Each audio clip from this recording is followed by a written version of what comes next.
नमस्कार, DK technology च्यानलद्वारा प्रस्तुत गरिएको भिडियोहरुमा हजुरलाई स्वागत छ। म आज टेम्पररी फाइलहरु कसरी डिलिट गर्ने त्यो सिकाउन गइरहेको छु।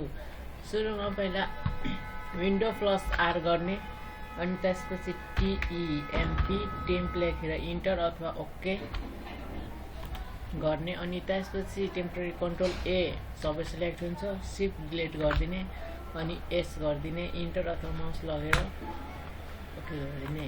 अनि त्यसपछि 2 नम्बरमा विन्डो आर गरेर %TEMP गरेर इन्टर अथवा ओके गरिदिने अनि सबै सिलेक्ट गर्ने। कन्ट्रोल ए बाट shift delete yes don't do this for all current items skip गरिदिने। नम्बर 3 मा विन्डो सँग आर गरेर PREFECT गरेर ओके अथवा इन्टर गर्ने।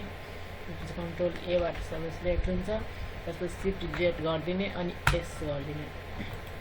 नम्बर 4 मा विन्डो प्लस आर गर्ने RECENT रिसेन्ट गर्ने अनि ओके अथवा इन्टर थिच्ने अनि त्यसपछि कन्ट्रोल ए अनि शिफ्ट डिलिट। त्यसपछि नम्बर 5 मा विन्डो आर गर्ने अनि त्यसपछि ट्री गरेर इन्टर अथवा ओके गरिदिने। ओके, यति नै हो टेम्पररी फाइल डिलिट गर्ने ट्युटोरियल।